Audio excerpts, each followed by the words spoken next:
Forest officer পিছনে। আমরা Jamtala C বিচের দিকে যাচ্ছি। আমরা কিন্তু এখন সুন্দরবনে অবস্থান করতেছি। আর দেখেন কি সুন্দর সবুজ কার্পেট আল্লাহ তাআলা আমাদের বানায় দিছে। অনেক দূর পর্যন্ত যেতে হবে, প্রায় 3 কিলোমিটার।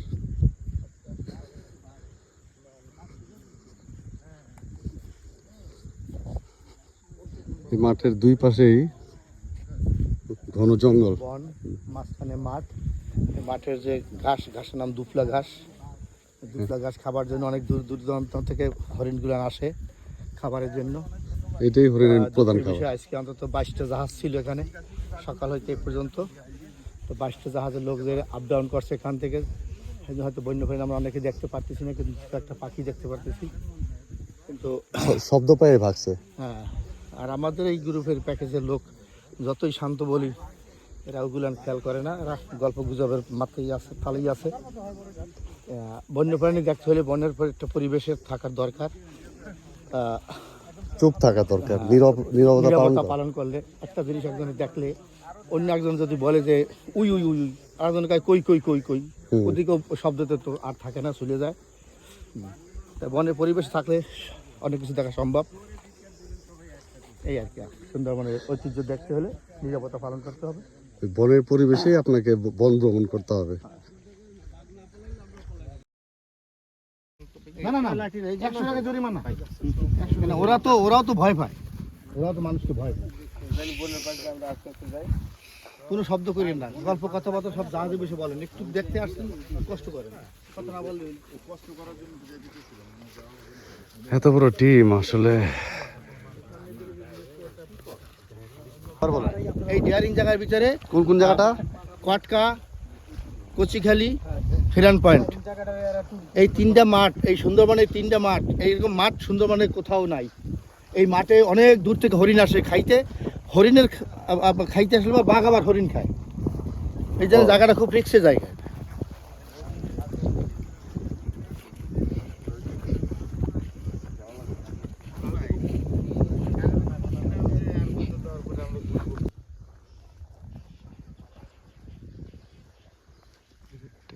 এটাই সুন্দরবনের আসল সৌন্দর্য।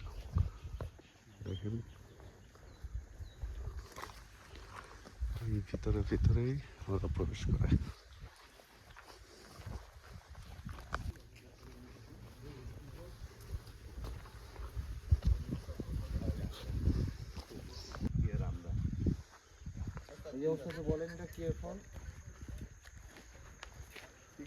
কি ফল ওরা সুন্দরবনের মধ্যে একটা ফল ধারণ করে রাখলাম। আমরা আছি জামতলা সি বিচে।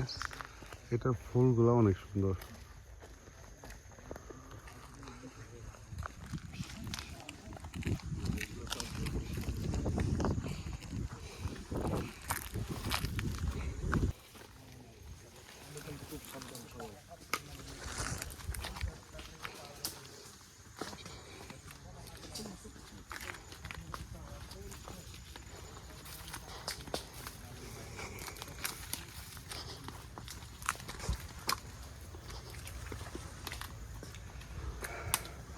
আমাদের বলা ছিল যে সবাই একসাথে থাকতে হবে।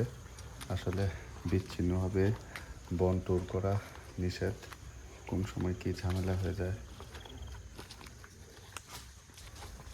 নিষেধ, মানে এটা খুবই ঝুঁকিপূর্ণ।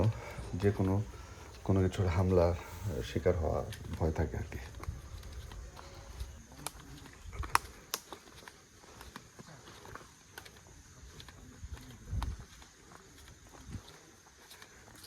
এখানে বাঘের আনাগোনা থাকে।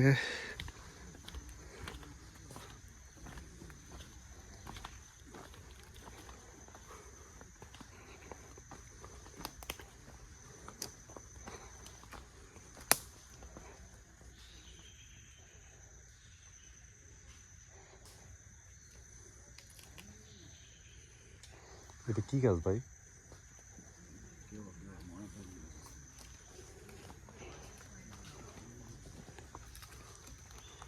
আমরা কিন্তু গহীনভাবে চলে গেছে।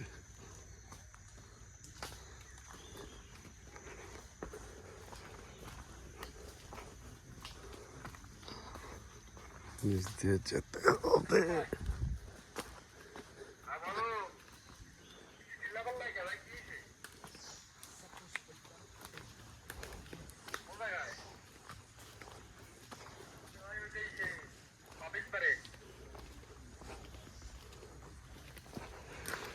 ওয়্যারলেসে যোগাযোগ করছে।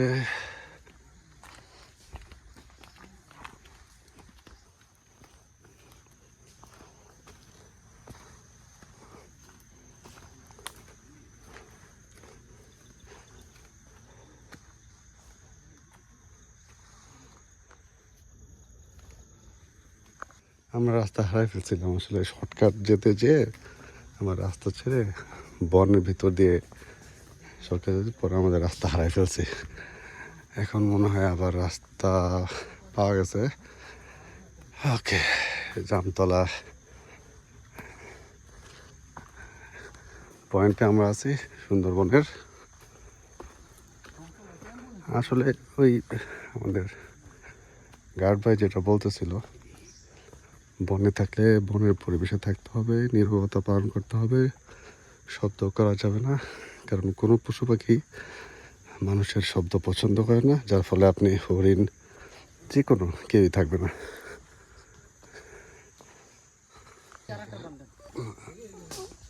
ওফ ওফ ওফ,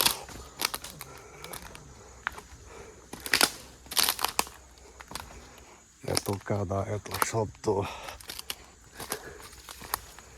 আলহামদুলিল্লাহ পথ খুঁজে পেলাম। ওকে,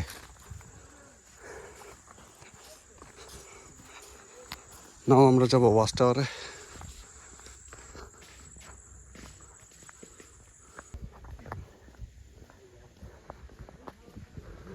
চলুন জামতলা থেকে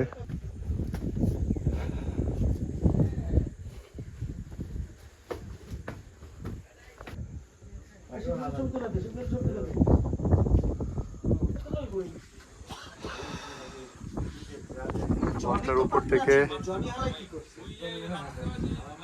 দেখানোর চেষ্টা করতেছি।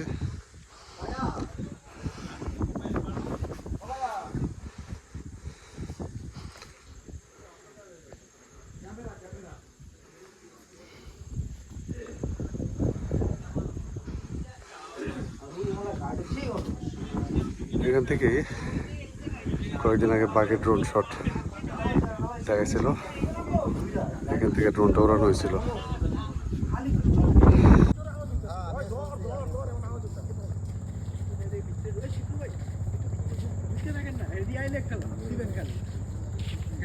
এই যে দেখো, হুকুম ভাই যদি কোনো ম্যাঙ্গো পাইতে ভিতরে নিলে কেউ দেখছো না কিন্তু রাজীব ভাই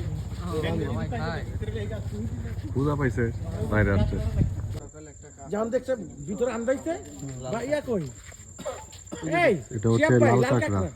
ভিডিও করেন লাল কাঁকড়া ওই যে কতগুলো ওই দিক ধরো কথা বলতে থাকো, নো প্রবলেম।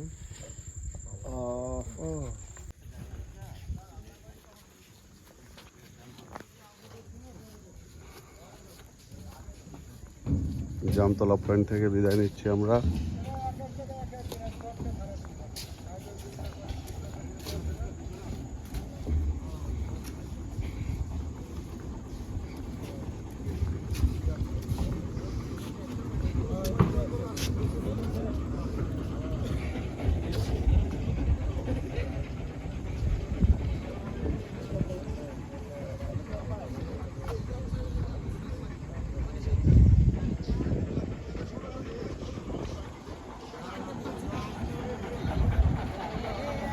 শীত থেকে আমরা এই বোটে করে আসছি, এখানে আবার চলে যাব। দুঃখের ব্যাপার হচ্ছে কিছু দুর্বল সঙ্গীর কারণে আমরা জামতলা সি বিচে পৌঁছাতে পারিনি, মাঝপথ থেকেই ফিরে যাচ্ছি। ধন্যবাদ।